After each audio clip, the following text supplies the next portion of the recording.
Well, we talk a lot about how we leverage Acadicus and what we do in VR, things like, but there's these other elements that also take part outside of VR that are really useful, especially for bringing in your own content Sure. that I get asked about a lot.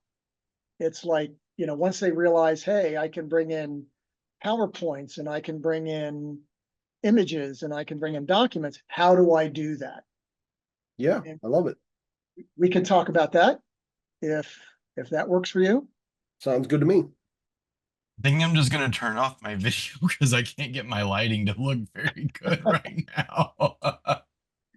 Like I I said, look you look very mysterious. like I just realized, oh my God, that is kind of creepy looking. So Well, we know you're there, Mitch. All right. So I'll go ahead and I'll kind of do a open and Yeah, then we'll say hi. All of us can say hi and then we'll jump in. And if we don't go that long, that's no big deal. sounds good to me. John mainly looks at these as kind of open office hours at this point. We've Yeah, kind of beat the horse pretty good with all these other sessions, but there's always something to talk about, right? So, sounds good. all right. Hello and welcome to SimPulse. Again, John has felt that we're worthy of being left unsupervised. So you have myself and Bill Ballo and Mitch Luker today, and we will endeavor to educate and entertain you for the next hour about virtual simulation in VR and how we leverage and utilize Acadicus. So, Bill, you want to say hi? Hey, how's it going? Good to see everybody. And I think we're gonna have a good session. Yeah. And we are fortunate to have our friend Mitch Luker back now. Mitch is having some what do I want to say, lighting issues on his end. So he's kind of got his camera off now. He's not hiding from us, but he needs to do some lighting work before he wants to switch cameras back on. But say hi, Mitch. hi everybody. It's good to be back with our crew and talk about some cool, fun stuff. Great. Well, the thought I had today, guys, was, we talk a lot about the ways we leverage Acadicus when we're in Acadicus and in headsets, and that's great, right? That's the big payoff. But there's a lot of prep work and things you have to do in advance to really make the most of those learning episodes, if you will, when you're in there with students in terms of bringing in content. Now, Acadicus gives you all kinds of environments and characters and assets and pre-made scenes that you can start with. But having done this a couple years now and working with a lot of customers, it doesn't take long before folks want to embellish, if you will, their learning environments with a lot of other content, right? As instructors, you both know, right? You've got slideshows and images and documents and even short videos that you would like to make part of the learning environment in VR with your students. And fortunately, Acadicus allows you to bring that stuff in. So I get tasks or questions a lot by our community about, well, how do I do that? And again, like prepping for a VR session, a lot of that work happens outside of the VR headset. But before we go in, Bill, Mitch, can you kind of contribute or give some examples of how you've used kind of external content and brought it in to some of your learning sessions? Yeah, sure. I mean, one of the things that we've done in terms of medical simulation is, we bring in patient care reports. You load those in and you can load it in sort of a slideshow fashion.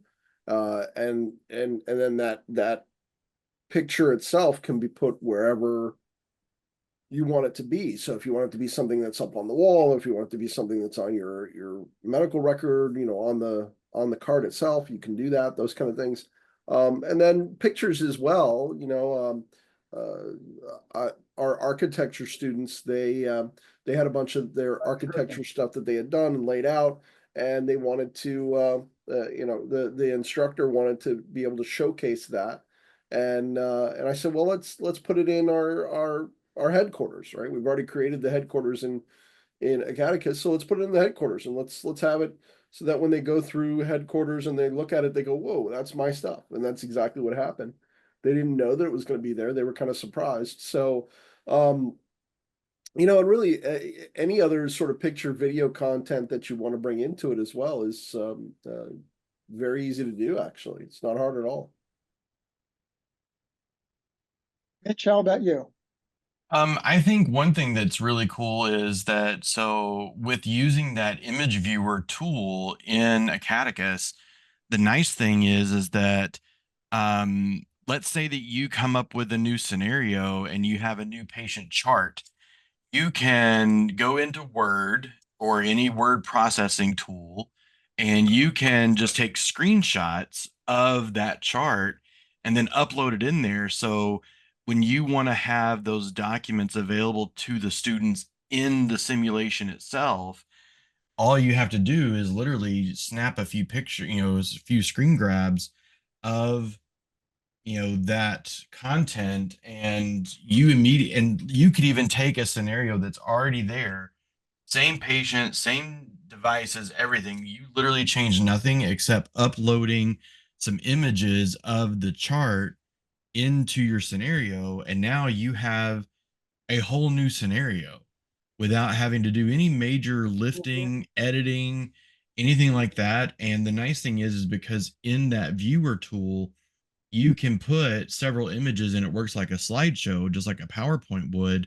And so then now you can have it where one stop shopping for your students. So as they're trying to, like, oh, let me go look at my orders, they can just click the arrow on the bottom right or the bottom left of the little space, and you can make it as big as you want or small as you want.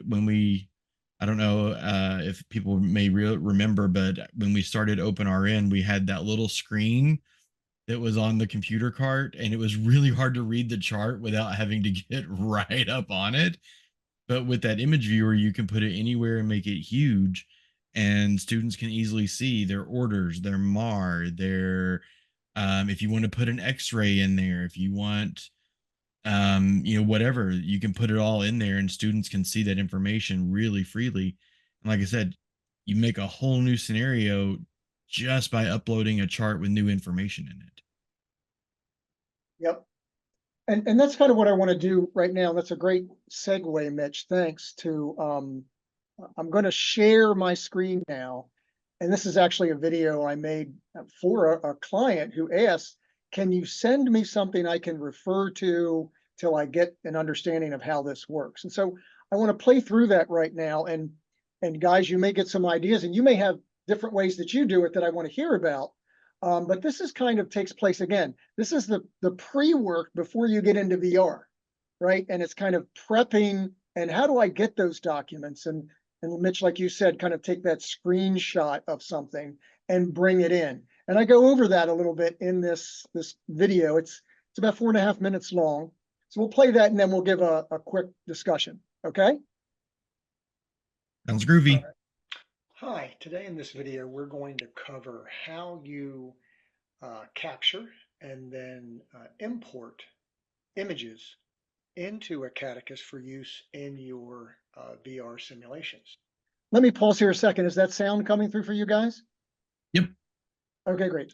So the first thing we want to start with is, we're here on our desktop and we're going to look here in our file manager because you need to understand where your documents are first going to be located. And they're going to be on the computer that your headset is connected to. And on that computer, in your documents folder, is a folder called Acadicus that got created when you installed Acadicus onto your machine. And so what we're going to do is if you open this folder, right, you can see that I've got some other folders, some other files.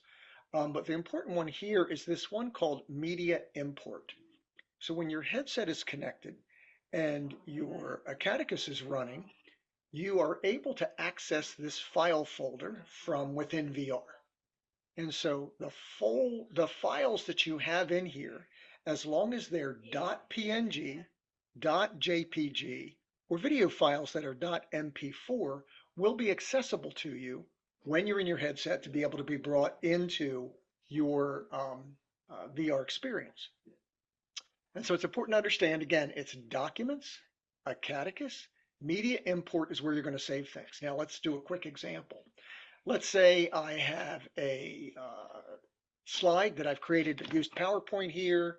This is going to be a little Quizlet I'm going to bring in. I'm going to drop our little answer assets on top of these selections so our students can select what the correct answer is.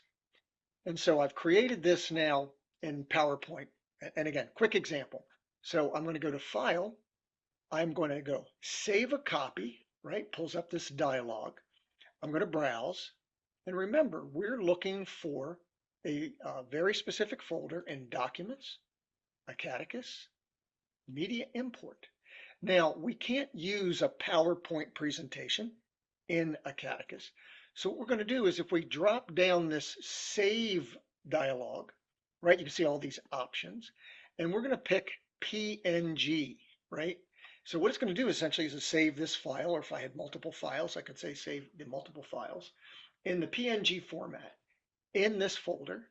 I want to go save just this one, or I can say all because it's just one. That's fine. Now let's get this out of the way, and I have that slide there. Now, in this particular case, it created it in a folder, which I don't want. So I'm going to actually slide this up and out. So now, Rick, I okay, might here it be is, the slide only one, but I'm not So when we get into the headset, seeing what you're showing. Oh, now maybe I'm the only one. Sorry. No, it Does it wasn't seem to- showing. Oh, it wasn't showing Mitch? Okay. Okay. How about now? Are we? Yeah, I see it now. But it It- wasn't showing like the video, it wasn't kind of going through it. So No, it was just your mouse cursor sitting in one spot the whole time. yeah, it was over media import. Okay, let's stop this then. I don't want to waste the time doing that then. Yeah. Anyway, so where we were is we were in PowerPoint. I'll open that and we'll just go off the cuff here.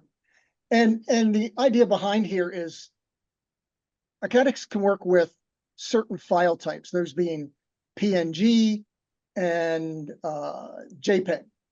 And so they have to be a certain file type in order to be imported in to Acadicus. So let me find a presentation that I can use. Perfect. Okay. And I'll go back now and share my screen. All right.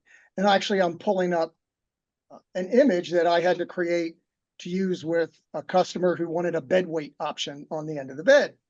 And so all I did was go and I found an image on the internet, grabbed it, got some fonts out here in PowerPoint, typed in the weight and the BMI that they wanted to have reflected, and created this image. But from here, again, I can't use a PowerPoint file type.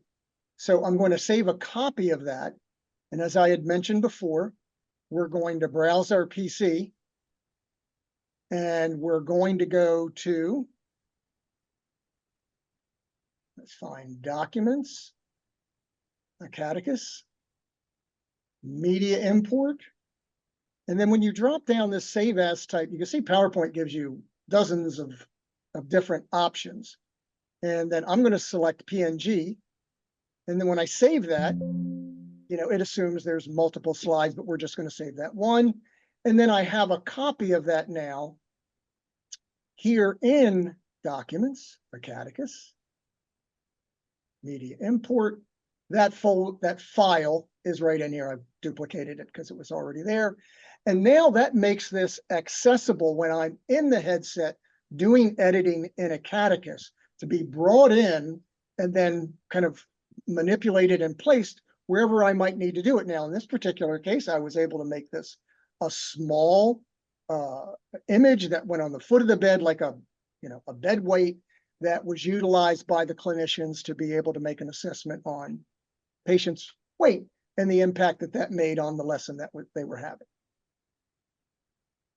So I Right. think it's I think I figured out what the share issue was there. If you're sharing just the item and not the screen, all you're going to see is that item. So no matter what you pull over top of it on the screen, you won't see it. But we can talk about that later. That's no problem. I'll show you, if you don't mind, Rick. I'll show you No, go ahead, one of the please. things that I did. So I'm going to share my my full this screen. There we go. So like Rick was saying, right? So I've got media import there. And what he did was save it into a PowerPoint slide, and that is absolutely, yeah, because if you're writing over it, you can do that. Now, what I did with this one, which is interesting, is, and let me pull it back into view here. What I did with this one is actually very interesting. I just wrote this in Microsoft Word, and then I clipped it with the clip and the clip and cut tool in Microsoft. Snipping tool, my favorite. Yeah, clip and snip or whatever it is. Yeah, then I did that. So same idea, exactly the same idea. I just did it just a little different. And the same with this. Like, this was a picture that was sent to me by an instructor. You can actually see her hand and take that picture, right? So this picture was sent to me by the instructor and said, okay, this is what I would like to be over top of the V60 in the room. And so all I did was, once she sent me that picture, I just did another clip and snip, right? And same thing, just took this picture now and loaded it into that media import like Rick was talking about. Same place. And you can do it, I mean, did it with an ECG, right? This is actually how I created my whiteboard in one of our nursing scenarios. They wanted a whiteboard they could write on. And so I just clipped a big white thing, and that's it. I didn't want it to be too perfectly white, so I found something that had a couple of little flaws in it. That was the point. And then I stuck it in there as an image, and they could draw right over top of it with the drawing tools. So same idea there. I'll stop sharing. Yep. And this is where kind of knowing what these tools available are for you, that can be just so invaluable. And again, I'm going to share my screen. And do you just have the desktop? Yep, I'm seeing the desktop. Okay, great. So here, I keep this right down here at the bottom of my screen, and this is it in every Windows system anyway, right? It's called the snipping tool. And this thing is just so invaluable. You can snip static images. You can get little videos of content, right? So if you have stuff that's in motion, like you want to get a ECG strip that's running across the screen, you can grab a little video of it. You can do things like time delays. And this is really handy because oftentimes when you're dealing with menu drop downs, right? If you're trying to get a snip, as soon as you click the screen, the menu drop down goes away. But if you put it on a 3-second delay, then you can go click the drop down, it freezes the screen, and you can get that image. So I use this a lot. And I think this is what the tool you're talking about. Yep. It's right, Bill? Yep. Right. So if you go in here and you're looking at cardiac anatomy, right? Well, first thing is learn how to spell, but that's what spell check's for, right? And then you can come in here to images. I mean, so much content. And I'll put a disclaimer right off, right? You should always reference and give resources back, credit if you're using stuff, and look for content that is freely available. So I'm not suggesting anybody take anything, but if you found a great, this is a really great image that you wanted to use, and you got your snipping tool, and you go boom, wow, there it is. You've got a copy of it, you save it, and right? Documents, Acadicus media import, cardiac anatomy.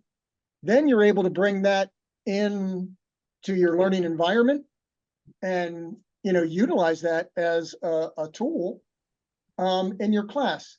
Mitch, this really makes me think of, oh my goodness, why can I never remember? Is it Ricky Yep, who Ricky. did, Hmm. who did lecture, Yep. right? And you had brought in, I think, some of her content for her.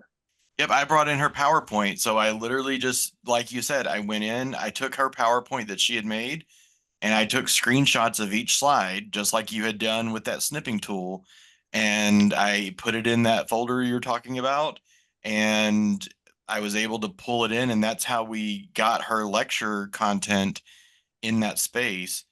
And just to go back to you talking about giving credit, one of the things you can do in that snipping tool is there's an edit feature and you can add text. So if you wanted to even just in that image, go in and add the words like image found at, and then list the website or give the credit. And that way, then you don't have to worry about trying to put it somewhere else. Because in that edit tool, there's a way you can type into the image and save it, and that way then the you don't have to worry about trying to um, do it another way. Yep, and here's what Mitch is talking about. Up here at the top in the center, once you've grabbed an image, right, you get this option for pens, for highlighters. I think it has to be eraser. You can add shapes, you can crop the image, and then you can add text, right? So text actions where you can pull text in and out. But yeah, you can add things right here before you even save it as that image. You can even pull it into MS Paint if you want to do any additional editing. That's kind of above and beyond what's available here in the snipping tool. But the snipping tool is your friend, man. I mean, it is just awesome for pulling in that content, whether it's from PowerPoint or Google Slides or Word or the internet. Yeah, it can grab a lot of different things. And that's And I'll, static images. And then you can also bring in short, and I'm saying short, 100 megabytes in size, videos, right? You can bring videos in to work with them also in Acadicus. I'm sorry, Bill, you were going to say yeah, something? no problem. I'll show you the sort of outcome of it. So here's that picture again, right? This is a picture that the instructor sent to me. This instructor just emailed this picture to me. All right, it wants this over top of the V60, and there it is. Look at that. That's how it looks, and it fit perfect. Look at that. And I just sized it down to, to get it to fit over top of the V60, and that's it. And so, there's our patient over there, and we just put it right over top of it. So, and then they wanted the ABGs, and so you saw that in a different image, and they just wanted the ABGs. They said, just put them on the wall over here. That's fine. Now, what we want to do or what I'm going to have them do in the future is we're going to have that cart. We're going to bring that cart back in, and we're going to put all of this stuff in there as slideshows instead. So that it'll, they're going to give me a full patient care report and all of that stuff. That's what's nice about it is you just use your own stuff. You don't have to, you're not beholden to what the program allows. You use your own stuff, and you want your own pictures. You want it to look like the ones that the students are going to see in lab. So you can bring those pictures in if that's what you want to do. And that's exactly what the students are going to see in lab. They're going to see something like that, and they're going to see all of these settings in lab. So it's exactly what they're seeing versus what we would think we would see, like what we think you should see. So, and then, like you say, you can put the little video in here, and instead of this just being a static picture, we can now make this a short video that goes over top of it, and we can kind of loop that around. So, Well, and Yep. the nice thing is that let's say that in your scenario, you need a change. So like you would then like, okay, we got the patient here, da da da, here's what we're seeing. Okay, what would you change your settings to? Mhm. if they presented this way, and you can have a second image in that, like you said, like a slideshow. And so as you have that discussion where that we're trying to engage that critical thinking part of teaching, and then like, oh, okay, so what settings we, and when they get to the right answer, then you can literally just click that next slide. Okay, now here's your new settings. What would you expect to see here? And you can progress that scenario without having to go in and make any major edits or changes. You literally just next picture, and that way then you don't have to be like, oh, let me reload a scene with a new picture on the front of the vent, or you're not having to go in the simulation manager and make changes there. You literally just next picture, and okay, here's your new vent settings. Now Yeah. what do you do?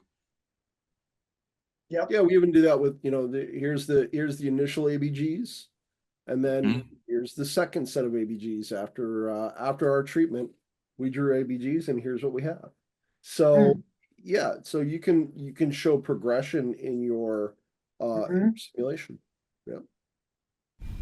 This is one I love to show during my training exercises with new members of the Acadicus community. This is our hazard ID starting point, right? And it's a very stark, empty, bare hallway. And the idea is, and we're not even going to go in the room. You would go in here, go into the room, and kind of have your class.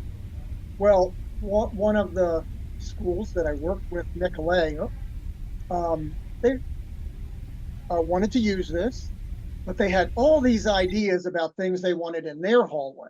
So there was the starting point of the base experience, and here's what Nicolay ended up going with that they use at their organization. Look at that, right? They took this entire hallway and made it a learning center. So over here, right, Bill, you had mentioned doing things with EMRs and charts, right? So they looked up one of those. They have fall risk assessment checklist that they teach in class. They brought that in over on this side of the hallway. They put this little video. I've been married 39 years and I've raised 3 kids. I'm sure I'll survive a 2-night hospital stay without a fall. You know, I'm sure you'll be fine. fall bell and the dangers of falls. I mean, it was just, I'm so impressed. I love showing this off because this is just, taking that initiative and that ability to bring your content in, and they change the experience dramatically, right? They put their own college symbols out here, even down here at the end of the hall. I think they grabbed this website, and yeah, they just really did, I think, just outstanding job taking that kind of bare shell almost. Now they didn't change the experience, but outside the learning environment, I think was just amped up to 10, and it's just Yeah. so cool. And you might think, well, that's got to be hard to do. It's not. You can do that kind of stuff in 15, 20 minutes. It really doesn't take that long. Once you have all of that stuff loaded into that media import, now it's just you put an image displayer in and you select which image you're going to put into it. That's it. It's really, really that simple. Once you get to learn how to use it, takes you no time at all. And that's why when instructors will come to me and say, hey, can I put this value in, or can I, how about this chest x-ray, or how about these ABGs, or how about, yeah, that's absolutely no problem. It takes very, very little time. Send me the file. I'll get it in there. Yeah, I do that all the time. Because we always cover how to use the image displayer in our training. Yeah. But then most people get stymied with, well, how do I even start before I get to the image display? How do I get it so that it's even available to me? And that's kind of why I wanted to talk about this today. Because there are some of those essential skills that aren't part of kind of a catechist training that you need to know on the outside on your desktop, using your snipping tool, for instance, or importing PowerPoint slides that make this go just so much better and so much easier. And you can use those markers too. Like I was thinking about with that fall risk assessment. So you could have your students as part of your pre-brief they could be standing outside there with that fall risk assessment and have the marker and actually be scoring it. And then, like, okay, now that we've scored this, let's talk about what does that mean as we go in this room? And what Great does idea. that, I mean, you can incorporate not only just the image viewer, but then you can use other assets within Acadicus to um, enhance that object. So let's say you want them to do a fall risk scale or a Braden scale for their skin assessment because you're worried about skin breakdown.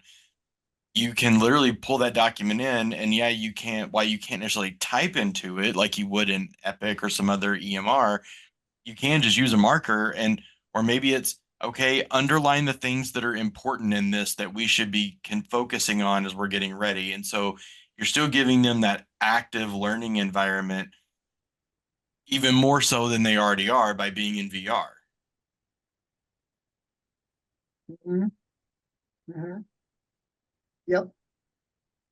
Yep. It's just knowing these few little um, tips that can make the difference and kind of can free you up from, having to send something to Catechus or get some technical support. It's just knowing a few simple little tools, and there's almost literally nothing I can think of that you couldn't import in. I know our friend Dr. Slaming at DuPont did this whole cardiac training area, man, and he brought in tons of content, you know, moving ECGs that are in different waveforms, showing different diagnostic uh, uh, conditions. It's just amazing what you can do with it.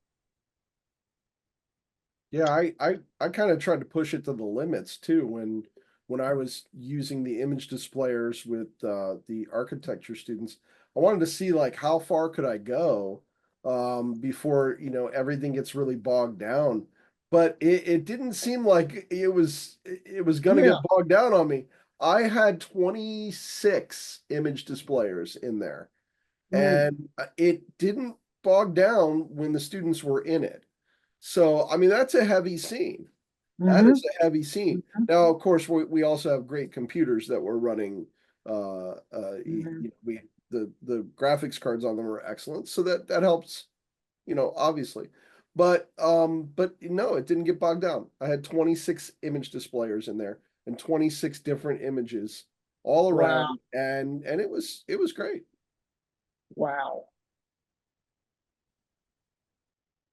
Yeah, I've had the same experience. It seems once it's in there and it's static, that maybe it doesn't interfere so much with the scene. I'm not sure, Yeah, I think but that's yeah, it. I've equally had a heavy, what I would have suspected to be a heavy scene, but had no issues with it. Yeah, no, none. And I think that's it. I mean, you're bringing in static images. It's not like you're bringing in a whole lot of, file space. Now, I'm guessing if I set up 26 different videos, maybe that would be different, but honestly, I don't even know. We're not talking about videos that are 4 gigs long or anything like that. We're talking about Mm-hmm. videos that are relatively short videos. I haven't seemed to have any problems with it, and the thing for me is the ease of use. It's really easy to get it in there, and I don't have to go to a developer and have the developer put it in for me. I can just do it myself. Instructor comes to me and says, "Hey, this scene is really great. I really enjoyed it. Can you change that chest X-ray, because that chest X-ray is actually the CHF versus COPD. Can you change that? Oh yeah, sure, no problem. Send me the file." And I'll have it done for you in about 5 minutes. Mm-hmm. Because now all I'm doing is changing on the image displayer. I'm just changing the image that I choose. I'll keep the same image displayer in there and just go, I want that image instead of that image, and we're done. And that's Yeah, it. I think the tough part comes is juggling all the image viewers. And boy, have you ever selected the wrong one, Bill? And you're Yeah, going, yeah. uh, Yeah, So, most definitely. Do it while you're in VR. And then the nice thing is you can just point at the image viewer and click on it. so So do that it was the while you're secret. in VR. Oh, sorry, Mitch. What'd you say? No, so that's the secret. You were right on. I was gonna say like the secret is be in VR because then when you select it in your simulation manager on the left, you'll see it'll tell you which one you have, and that way you know which one to add it to. Because I've ran into that because in one that I was making that was a learning experience for nursing process, I had 29 image viewers in that because there was 20 because I had a bunch of learning stations, but then I had a bunch of arrows on the ground that kind of help students know which way to go through this scenario. Yeah. And um, so making sure to know which one to go in, I was like, oh no, I don't know which one of these I need to put this slide into. And luckily I clicked on it. I'm like, oh yeah, it's right there on the side of the thing. And I know which one now I can add to. So Yep.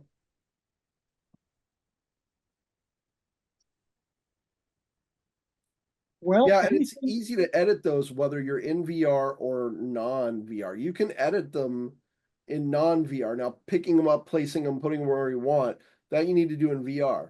yeah, But right. if you want to change, if you've got another file that you want to put in an image displayer that's already there, you can do that in non-VR. You don't even have to go into VR for that. So, if you unless like with Mitch and I where we've got 26 and 29 image displayers, we're like, oh man. But that's harder to do out of VR. That's much easier to do in VR, but just uploading one, yeah, you can do that in non-VR mode. Yep. Piece of cake. Yeah, I hope this has been helpful to those watching. Yeah, I think this was a good one. This was a good thing to go over. Because a lot of it looks like magic and man, there must be so much that I have to do behind the scenes, or I have to get in touch with Rick, or I have to get in touch with Bill or somebody to do this for me. You don't. Yeah. You don't. Yep. You can Put do it it in the right extremely easily. format, in the right file folder, and it's there for you. Yeah. Yeah. In VR, the rest is easy. Very, very easy to do. Very easy yeah, to do. I think the hardest thing sometimes is knowing how to get started. Like, where do you even start? And that's where doing your needs assessment on the front end, like, what is it that I'm hoping to accomplish here? And figure out truly what it is you want because it's easy to get overwhelmed by all the possibilities because you're like, oh, I could do this. Yeah. But start with, okay, what do I need to accomplish? What is my goal in this? My goal is I want students to understand the flow of blood through the heart. Okay, now that I have that in my head, now let me start looking for what I need and getting it together. Um, and the way I usually tell people to do is I like to storyboard. I'll kind of just take a piece of paper and draw squares and be like, okay, here's kind of what I want in my head of here's how this is going to go. And that way, then when I put on my headset to start adding things and putting things in, I'm not having to like, oh wait, what do I do here and what works best for this? And I've already thought about it, and that way then I'm not having again that overwhelmingness of because it can be a little much the first few times you do it and hard to kind of conceptualize how you want to set things up. Mm-hmm. Yep. Mm-hmm. Yep. Absolutely. I mean, great point. It's like 80% of this is planning, right? Be focused, kind of know what you're going for. Because you're right. And I think all of us have suffered from it too. You get in there and recognize you kind of have this unlimited playground of, assets and environments and characters. And I could do this and I could do that. And, before you know it, you're outside the scope of really what you wanted to accomplish.